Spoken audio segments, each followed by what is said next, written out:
요한계시록 12장 7절부터 우리 12절까지를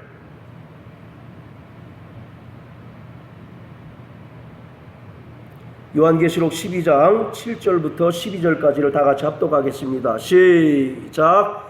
그 여자가 7절 죄송합니다.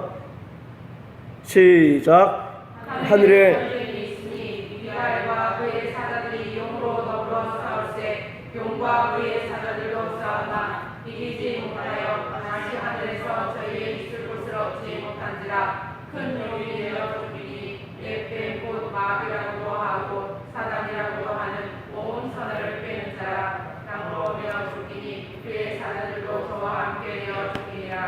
내가 또 들으니 하늘에 큰 소리 있어하되 이제 우리 하나님의 구원과 능력과 나라와 또 그의 그리스도의 권세가 이루어지니 우리 형제들을 참수하던 자 곧 우리 하나님 앞에서 밤낮 참수하던 자가 쫓겨났고 또 여러 형제가 어린 양의 피와 자기의 증거하는 말을 인하여 저를 이기었으니 그들은 죽기까지 자기 생명을 아끼지 아니하였도다. 그러므로 하늘과 그 가운데 거하는 자들은 즐거워하라. 그러나 땅과 바다는 화 있을진저 이는 마귀가 자기의 때가 얼마 못된 줄을 알므로 크게 분내어 너희에게 내려갔음이라 하더라. 아멘.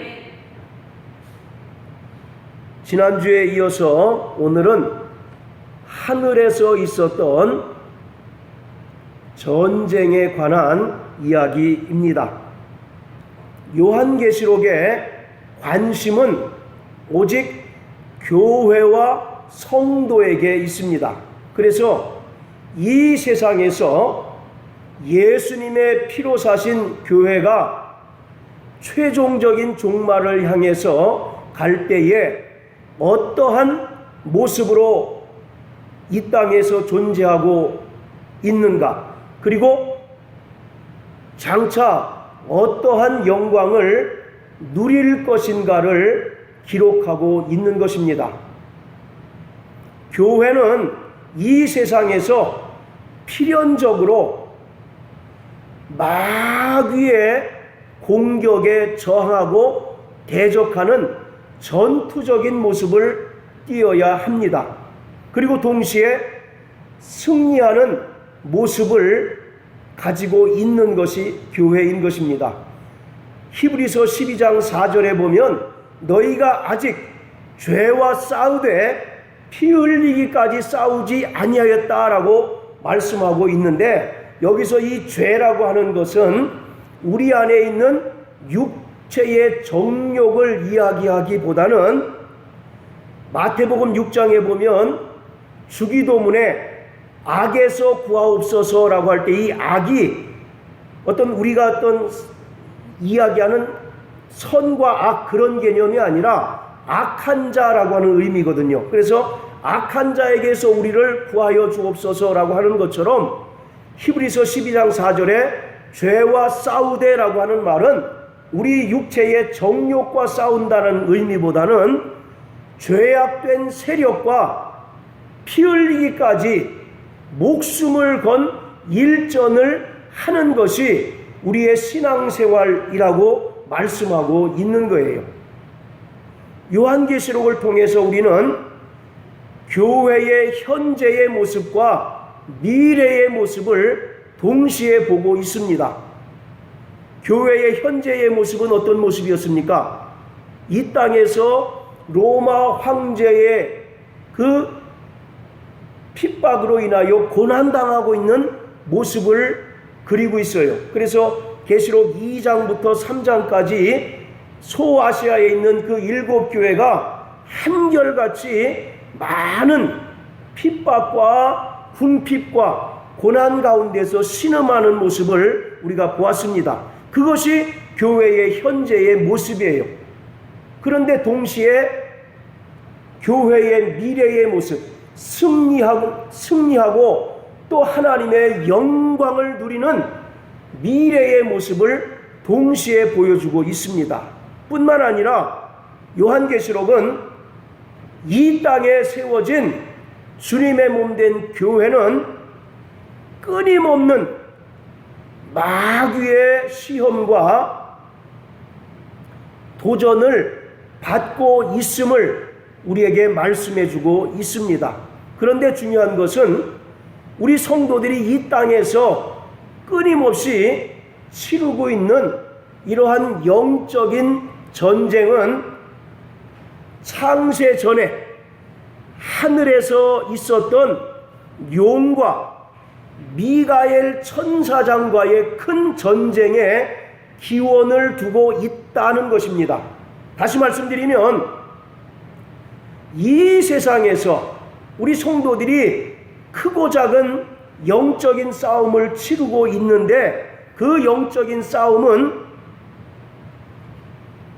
바로 하늘에서 있었던 용과 미가엘과 벌였던 영적인 전쟁과 연장선상에 있다라고 하는 것입니다. 그리고 또 성경은 우리에게 말씀하기를 창세기 3장 15절 16절을 통해서 우리에게 여자의 후손과 뱀의 후손의 대결 구도를 통해서 성도들의 필연적인 원수가 악한 자 마귀라고 하는 사실, 또 그의 수하에 속한 악령들이 우리의 원수요 대적이라고 하는 사실을 우리에게 분명히 가르쳐주고 있습니다. 그래서 성경은 우리 성도들의 주적이 과연 누구냐? 마귀와 그에게 속한 자들이다 라고 말씀하고 있습니다. 에베소서 6장에 보면 우리의 씨름은 정사와 권세와 이 어둠의 세상 주관자들과 하늘에 있는 악의 영들과의 싸움이다 라고 이렇게 우리에게 말씀해 주고 있습니다. 그래서 오늘 우리는 진리로 마귀를 대적하고 하나님께서 우리에게 주신 권세와 권능을 힘입어서 악한 세력들을 능히 괴멸하고 또 이길 때 하나님께서 우리에게 예비하신 바 저 영원한 하나님의 나라가 우리에게 비로소 허용된다라고 하는 사실을 오늘 말씀을 통해서 깨달을 수 있게 되시기를 바랍니다. 이 마귀라고 하는 존재는 본래 하나님께서 선하게 지으신 천사였습니다. 그런데 자신의 아름다운 형상에 만족하지 못하고 스스로 교만하여 결국은 하나님을 대적한 자가 마귀입니다. 자, 우리 구약성경 이사야서 14장을 다 같이 한번 보시겠습니다.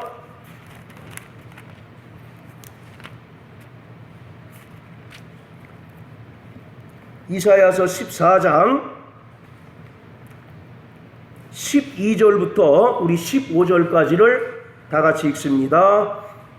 시작. 너 아침의 아들 계명성이여 어찌 그리 하늘에서 떨어졌으며 너 열국을 엎은 자여 어찌 그리 땅에 찍혔는고 내가 내 마음에 이르기를 내가 하늘에 올라 하나님의 뭇별 위에 나의 보좌를 높이리라. 내가 북극 지폐의 산 위에 좌정하리라. 가장 높은 구름에 올라 지극히 높은 자와 비기리라 하더라. 그러나 이제 내가 음부 곧 구덩이의 맨 밑에 빠치우리로다. 아멘. 이 말씀은 본래 바벨론 왕의 멸망을 사단의 타락에 비유하고 있는 그러한 말씀입니다. 그런데 12절에 보면 너 아침의 아들 계명성이여 라고 이렇게 기록하고 있는데 킹 제임스 성경에 보면 오 루시퍼여 라고 이렇게 번역이 되어 있어요. 그래서 마귀의 이름이 명칭이 바로 루시퍼라고 하는 그런 의미라고 하는 겁니다. 여기서 너 아침의 아들 계명성이여 할 때 이 계명성이라고 하는 것은 새벽별을 이야기합니다. 그리고 과학적으로 얘기하면 금성을 뜻해요. 그래서 어둠을 밝히는 샛별, 새벽별이 바로 계명성인데, 이 계명성은 성경에서는 예수 그리스도를 가리키는 그러한 말이 바로 새벽별입니다. 자, 우리 한번 여기 표시해 놓으시고 계시록 22장을 한번 다 같이 보십시오. 계시록 맨 끝장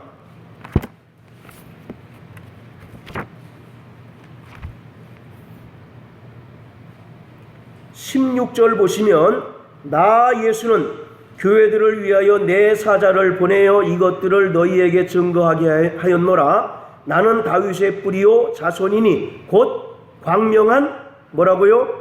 새벽별이라 하시더라. 이렇게 얘기합니다. 그래서 성경에서 바로 새벽별이라고 하는 것은 예수 그리스도를 지칭하는 말이에요.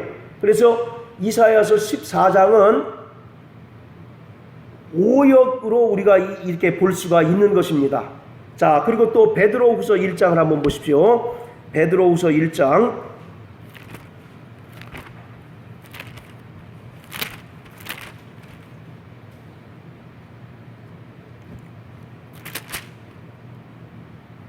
자, 19절 다 같이 읽습니다. 시작. 또 우리에게 더 확실한 예언이 있어 어두운 데 비추는 등불과 같으니 날이 새어 샛별이 너희 마음에 떠오르기까지 너희가 이것을 주의하는 것이 가하니라.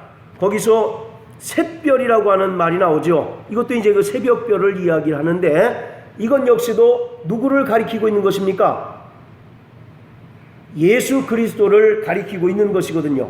그래서 너 아침의 아들 계명성이여 라고 하는 말은 번역상에 오류가 있다, 오류다라고 이렇게 우리가 볼 수가 있는 것이에요. 자, 어쨌든 간에 마귀는 하나님께 선하게 지음받은 천사였으나 자신의 아름다움으로 인하여 스스로 교만하게 되고 결국은 하나님께 대적하다가 땅으로 내어 쫓긴 존재가 마귀다라고 성경은 말씀합니다. 자, 또 에스겔서 28장을 다 같이 한번 보십니다.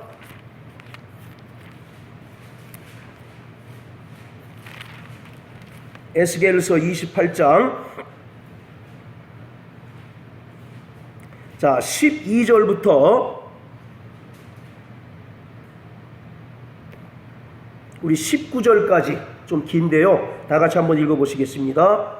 시작. 인자야 두로 왕을 위하여 애가를 지어 그에게 이르기를 주 여호와의 말씀에 너는 완전한 인이었고 지혜가 충족하며 온전히 아름다웠도다. 내가 옛적에 하나님의 동산 에덴에 있어서 각종 보석 곧 홍보석과 황보석과 금강석과 황옥과 홍만호와 창옥과 청보석과 남보석과 홍옥과 황금으로 단장하였으며 내가 지음을 받던 날에 너를 위하여 소고와 비파가 예비되었었도다. 너는 기름을 받은 덮는 그룹이며 내가 너를 세우매 내가 하나님의 성산에 있어서 화강석 사이에 왕래하였었도다. 내가 지음을 받던 날로부터 내 모든 길에 완전하더니 마침내 불의가 드러났도다. 내 무역이 풍성함으로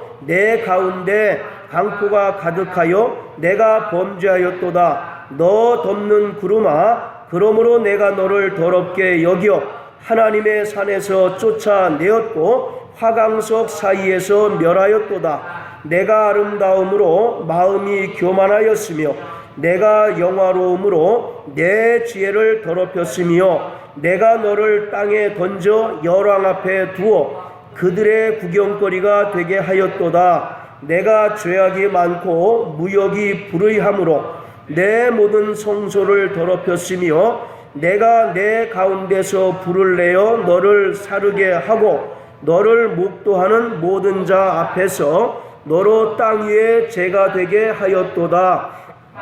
중에 너를 아는 자가 너로 인하여 다 놀랄 것이며 내가 경계거리가 되어 내가 영원히 다시 잊지 못하리로다 하셨다 하라. 예, 이 말씀은 실제로는 두로라고 하는 당시에 무역업이 이제 그 성행함으로 인해서 큰 부를 일구었던 두로 왕을 이제 지칭해서 이야기한 거예요. 그래서 그 두로 왕의 타락 양상을 사단의 타락 양상으로 비유하고 있는 것입니다. 이 두로 왕이 어떻게 타락했느냐면, 자, 우리 유리자매님 2절 한번 읽어주세요. 2절 28장 2절. 인자야 너는 두로 왕에게 이르기를 주 여호와의 말씀에 내 마음이 교만하여 말하기를 나는 신이라 내가 하나님의 자리 곧 바다 중심에 앉았다도다. 내 마음이 하나님의 마음 같은 채할지라도 너는 사람이 신이 아니오늘. 예, 자, 이게 누가 이렇게 고백했다는 것, 선포했다는 겁니까? 두로 왕이 그렇게 선포했다는 거예요. 큰 재물과 많은 영광이 그에게 있으므로 그가 자칭 뭐라고 하는 거예요? 내가 하나님이다라고 이렇게 선포한다는 겁니다.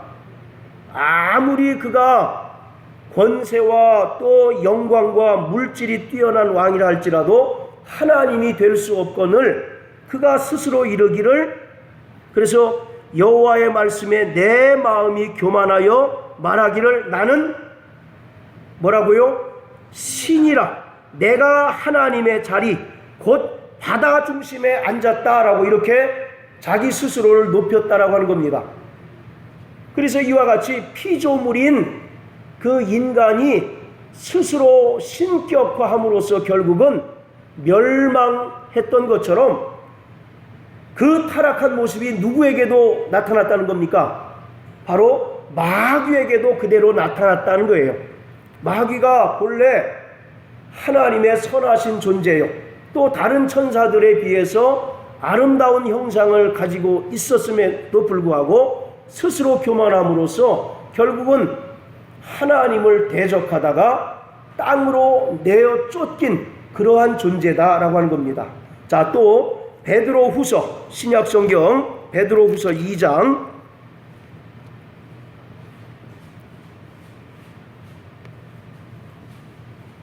자 9절입니다.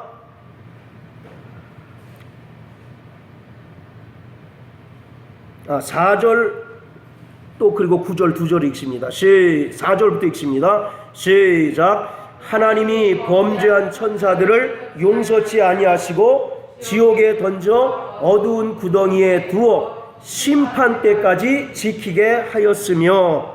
자, 그리고 또 9절입니다. 자, 시작. 주께서 경건한 자는 시험에서 건지시고 불의한 자는 형벌 아래 두어 심판 날까지 지키시며.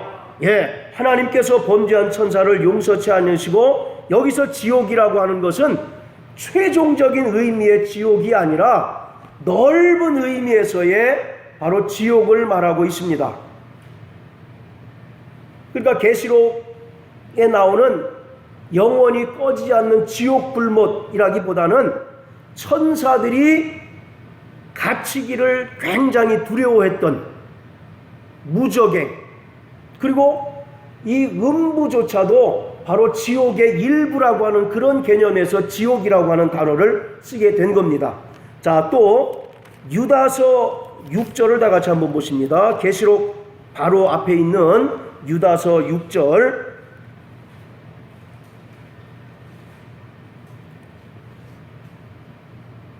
다 같이 읽습니다. 시작. 또 자기 처소를 떠난 천사들을 큰 날의 심판까지 영원한 결박으로 흑암에 가두셨으며. 예, 자기 지위를 지키지 않고 또 자기 처소를 떠난 천사들을 큰 날의 심판까지 영원한 결박으로 흑암에 가두셨다. 그러니까 쉽게 얘기해서 자기의 본분을 망각했다라고 하는 겁니다. 하나님께서 히브리서 1장에 보면 천사를 아들이라고 하신 적이 있습니까? 없습니까?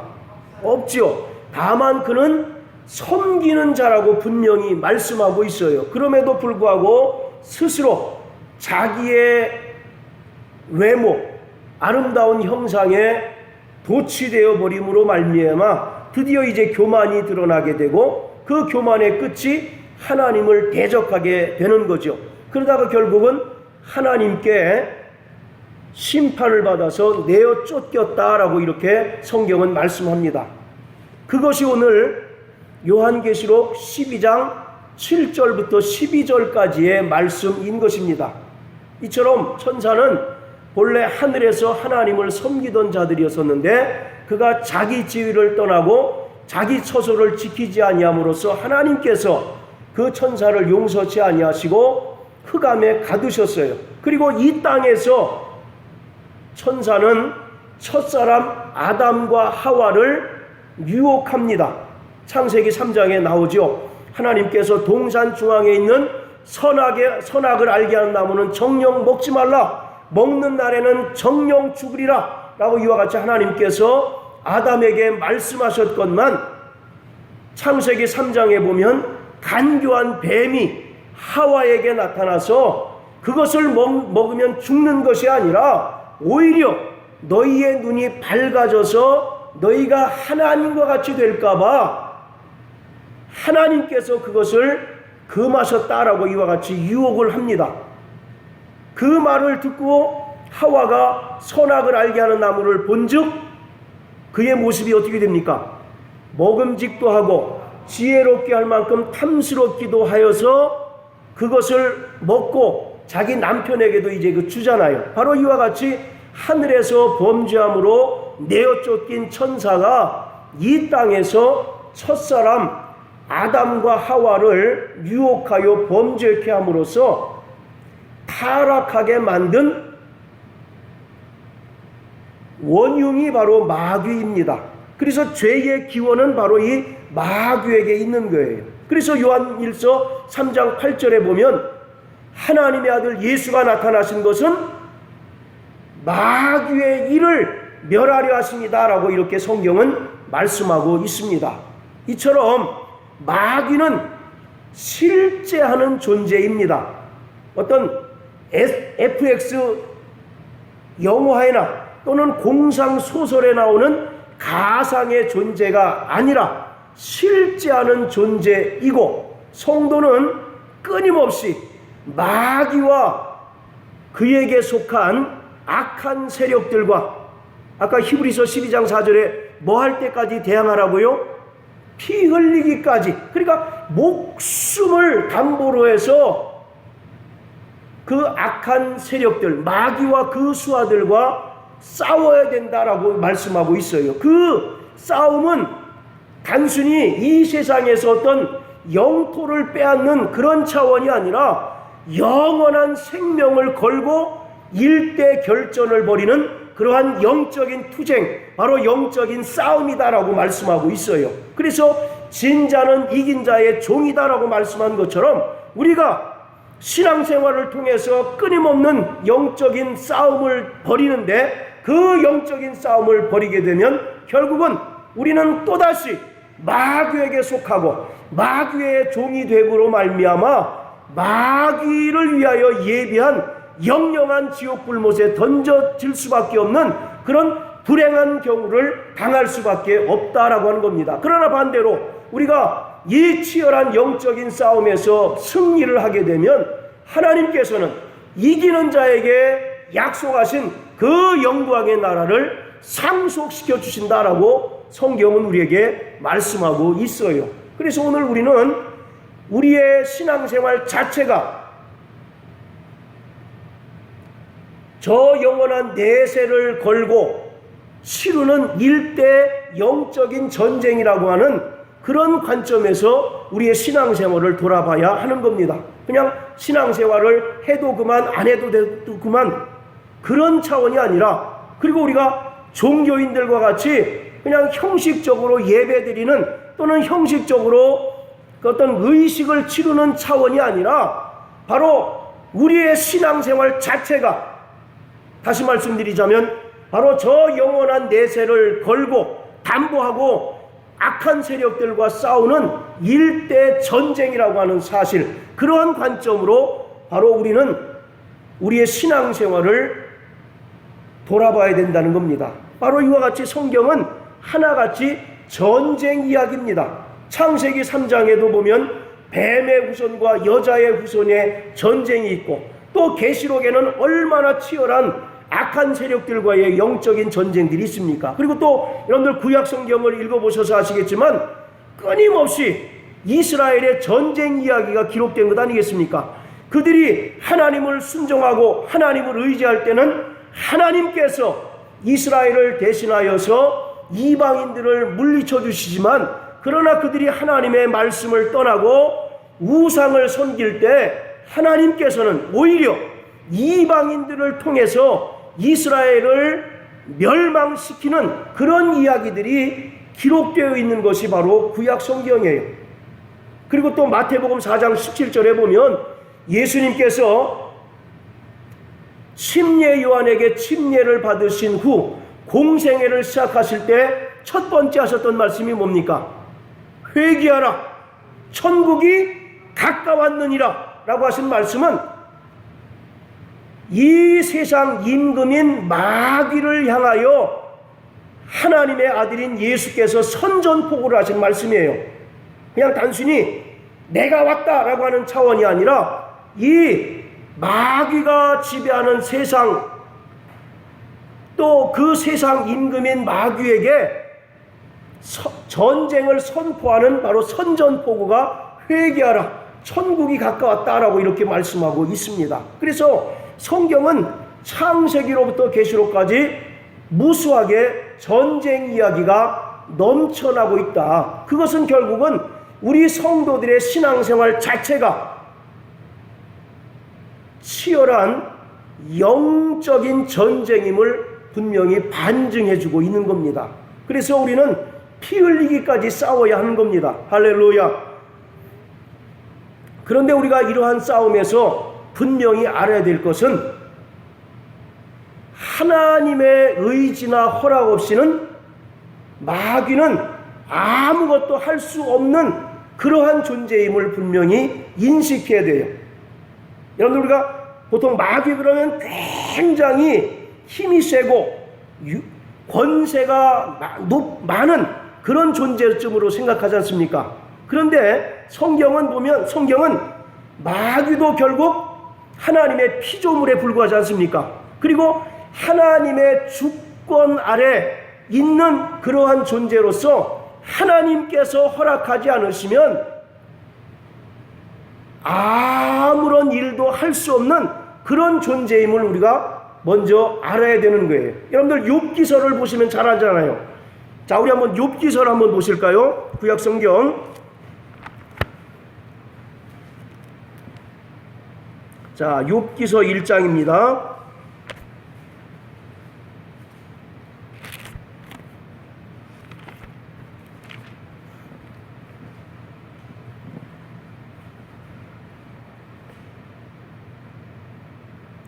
자, 우리 너무 긴데 11절, 12절 두 절만 한번 읽어보시겠습니다. 자, 욥기서 1장 11절, 12절 시작.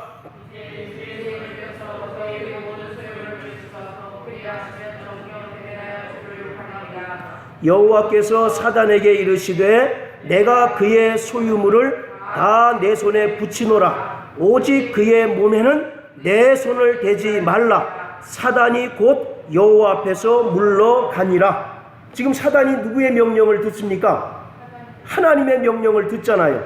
지금 욥기 1장의 내용은 어떤 내용입니까? 하나님께서 사단에게 말하기를 저 믿음이 출중한 욥을 보았느냐? 그랬더니 사단이 뭐라고 얘기합니까? 저가 공연히 하나님을 잘 섬기고 또 순종하는 줄 아십니까? 하나님께서 그에게 복을 주시고 또 그가 하는 일들이 다 잘 되게 하니까 그가 이제 하나님을 섬기는 것 아닙니까? 라고 이렇게 얘기하잖아요. 그때 하나님께서 그러면 너에게 그를 붙일 터이니까 그의 모든 것을 치라. 그런 얘기예요. 그럼에도 불구하고 그가 하나님을 잘 섬기는가 안 섬기를 보겠노라 라고 이와 같이 말씀하는 것 아니겠습니까? 자, 이와 같이 사단은 기본적으로 하나님의 피조물입니다. 인정하십니까? 그리고 하나님의 주권 아래 있는 존재고, 하나님께서 허락하지 않으시면 아무런 일도 할 수 없는 바로 그런 존재라는 거예요. 우리는 당연히 마귀가 무소불위의 권력을 가지고, 무소불위의 권세를 가지고, 그리고 하나님과 소위 말하는 맞짱 뜰 수 있는 그런 존재쯤으로 생각하는데, 성경은 분명히 하나님의 피조물에 불과합니다. 그리고 욥기서에서도 알 수 있는 것처럼 하나님의 명령에 순종하고 명령에 따라서 그도 비록 타락한 존재이지만 하나님의 명령 아래 있는 그런 존재인 것을 분명히 알려주고 있는 거예요. 그런데 그러한 하나님께서 왜 사단을 통해서 우리를 끊임없이 괴롭히게 하실까요? 또 우리 성도들로 하여금 왜 마귀와 그의 세력들과 끊임없이 싸우도록 하실까요? 그렇죠. 천국은 전쟁에서 승리한 자가 얻는 것이, 전리품으로 얻는 것이 바로 천국입니다. 자, 구약의 이스라엘의 그 출애굽을 한번 돌아보세요. 그들이 430년 동안 애굽에서 종살이합니다. 그런데 하나님께서 모세를 통해서 그들을 애굽에서 탈출시키시고 홍해를 건너게 하셔요. 이것은 바로 성도들이 마귀의 종되었던 자들이 하나님의 은혜로 구원받고 침례받는 것을 상징적으로 설명하고 있는 거거든요. 자, 그리고 침례를 받고 바로 영원한 하나님의 나라로 이동했습니까? 아니잖아요. 그 하나님의 나라로 가기 위해서는 어떤 과정을 거쳐야 합니까?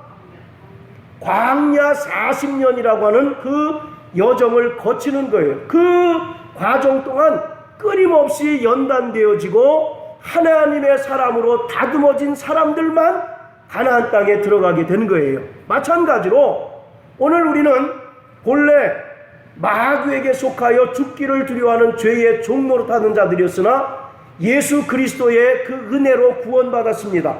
구원받은 다음에 우리가 막바로 영원한 천국에 가면 얼마나 좋겠습니까? 그러나 바로 우리는 구원받은 이후에 우리가 목숨이 끝나는 때까지 끊임없는 영적인 전쟁을 하나님께서 치르도록 하셨어요. 그것은 우리를 끊임없이 연단하시고 있는 겁니다. 그리고 하나님의 나라에서 살기 적합한 하나님의 백성, 하나님 나라의 시민권자로서 살도록 우리를 누구를 통해서? 마귀를 통해서 연단하시고 훈련시키는 과정인 거예요. 그래서 우리가 지난주에도 말씀드렸던 것처럼 우리가 광야 생활을 살아간다라고 말씀드렸잖아요. 그 광야 생활하는 동안 불뱀과 불전갈이 끊임없이 있을지라도 하나님께서 그들을 지켜주셨던 것처럼 오늘 마귀가 우리에게 영적인 전쟁을 걸어오고 영적인 시험과 거센 영적인 도전을 함에도 불구하고 우리가 담대하게 이길 수 있는 까닭은 우리는 하나님의 약속받은 자들입니다. 할렐루야. 자, 따라하세요. 나는 하나님의 약속을 받은 자이다.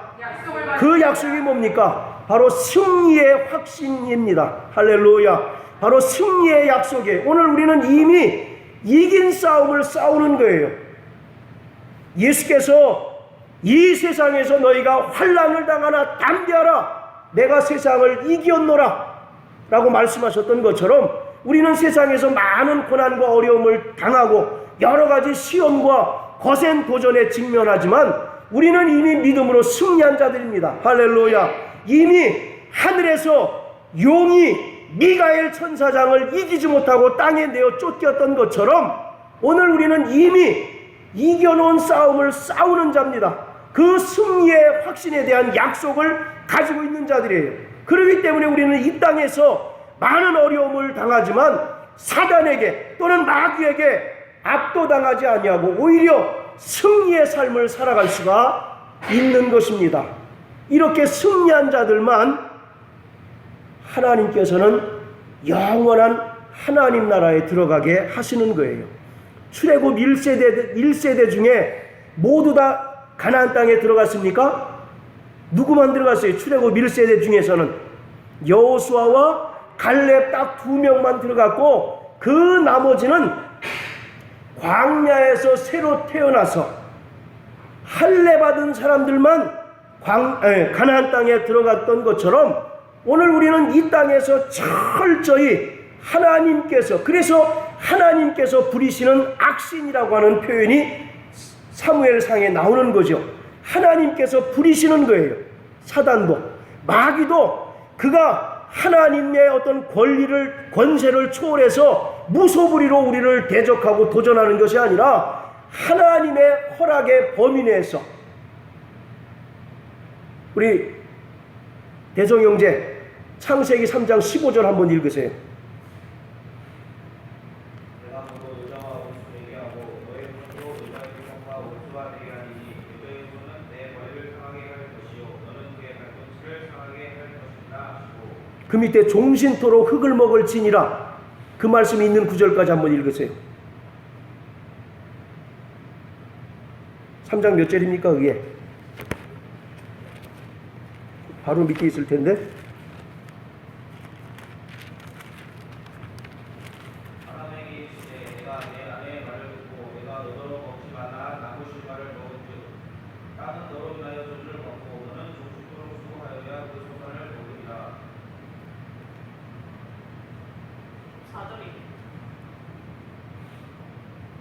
14절, 우리 3장 14절 다 같이 읽습니다. 시작.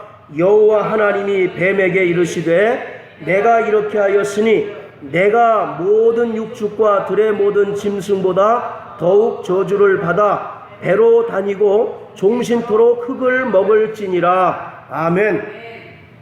뱀에게 무슨 권리를 허락하셨습니까?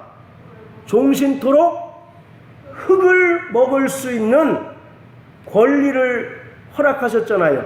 그래서 마귀는 인간들을 지배할 수 있는 권리를 하나님께로부터 공식적으로 허락받은 겁니다. 하나님께 싸워서 쟁취한 것이 아니라 하나님께서 허락하셨어요. 그래서 아까 분명히 말씀드렸죠.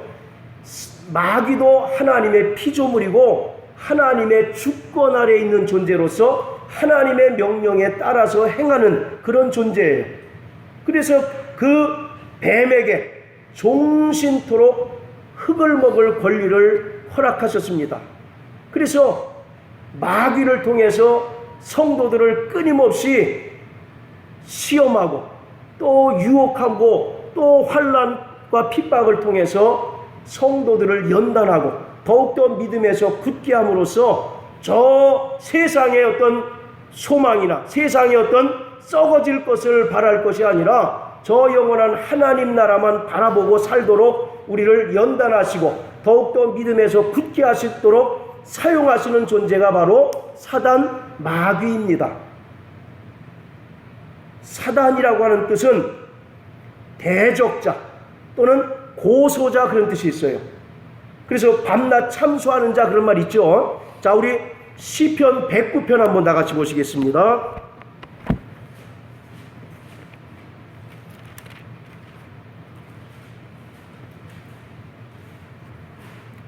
자, 시편 109편 6절 같이 한번 읽어보시겠습니다. 시작. 악인으로 저를 제어하게 하시며 대적으로 그 오른편에 서게 하소서. 자, 거기 보시면 대적으로 그 오른편에 서게 하소서라고 되어 있는데 그 밑에 관주 성경에 나온 해설을 보면 뭐라고 얘기합니까? 사단 가로하고 송사하는 자 그런 말이잖아요. 그렇지? 그렇게 되어 있죠. 그래서 사단은 바로 대적하는 자고 또 참소하는 자입니다. 여러분들 그 세상 법정에 혹시 가보셨습니까? 가운데 중앙에 판사가 딱 있죠. 그 판사를 기준으로 해서 오른쪽에 누가 있는지 아십니까? 판사를 중심으로 오른쪽에는 반드시 검사가 이제 그 배석을 해요. 우리나라 헌법에도 그렇게 돼 있더라고요. 그 자리 배치하는 거에 또 분명히 규정하고 있는데, 그래서 오른편에 서게 하소서라고 하는 것은 그가 검사 역할을 하는 자입니다. 검사 역할을. 무엇으로 우리를 참소하겠습니까? 율법을 통해서 끊임없이 참소하는 거예요. 하나님, 저 김유리는 이러한 죄를 저질렀습니다. 끊임없이 우리를 참소해요. 마귀의 역할은 영적인 검사입니다. 검사가 하는 역할이 뭐예요? 끊임없이 죄를 들춰내가지고 감옥 보내는 자가 바로 검사 아니겠습니까?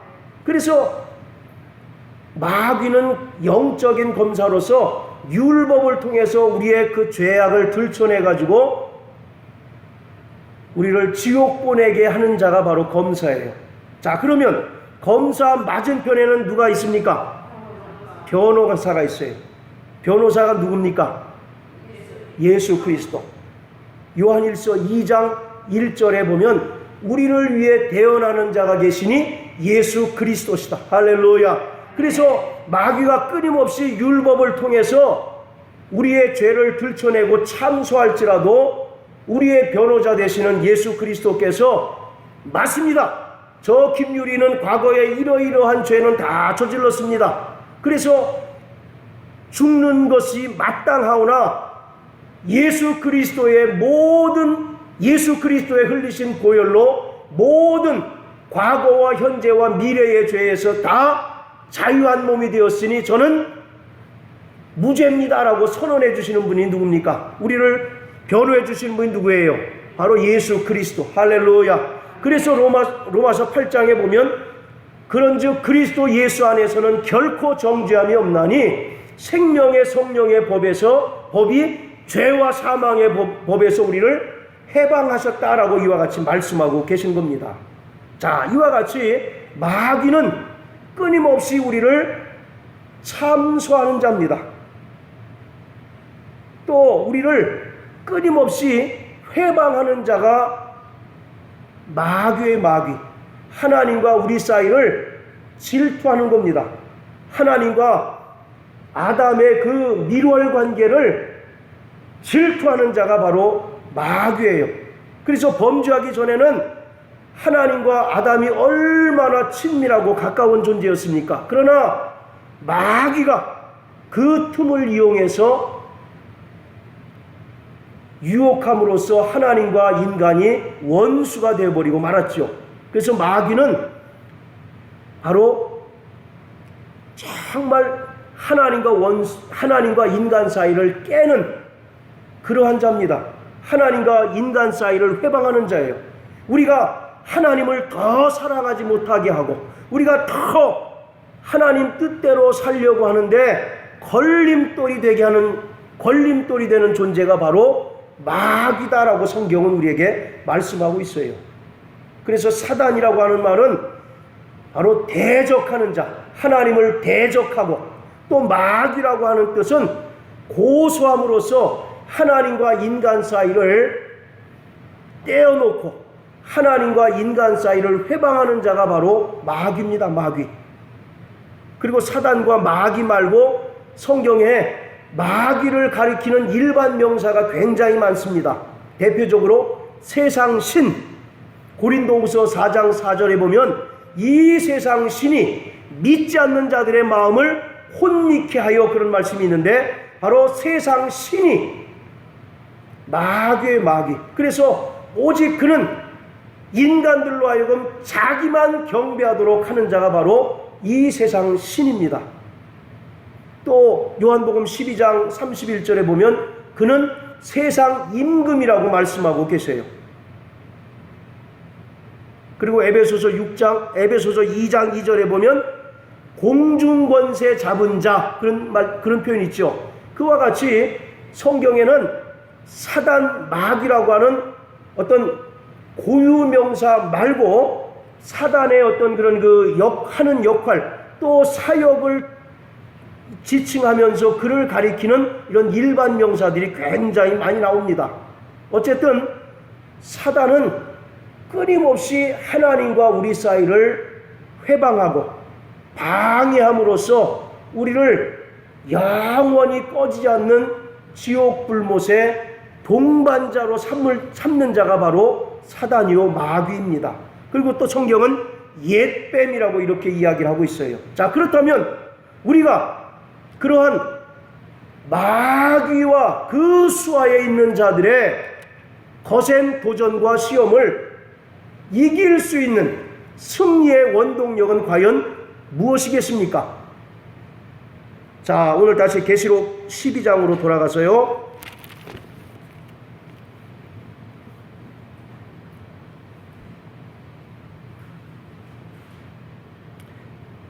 자, 11절 읽습니다. 12장 11절. 자, 시작. 또 여러 형제가 어린 양의 피와 자기의 증거하는 말을 인하여 저를 이기었으니 그들은 죽기까지 자기 생명을 아끼지 아니하였도다. 예, 또 여러 형제가 어린 양의 피와 자기의 증거하는 말을 인하여 저를 이겼으니 그들은 죽기까지 자기 생명을 아끼지 않았다. 이것이 바로 피 흘리기까지 싸우지 않았다라고 하는 그런 말에 해당이 되는 거예요. 자, 우리가 마귀를 이길 수 있는 근본적인 승리의 원동력은 과연 뭘까요? 어린 양의 보혈을 믿는 믿음으로 이길 수 있습니다. 할렐루야.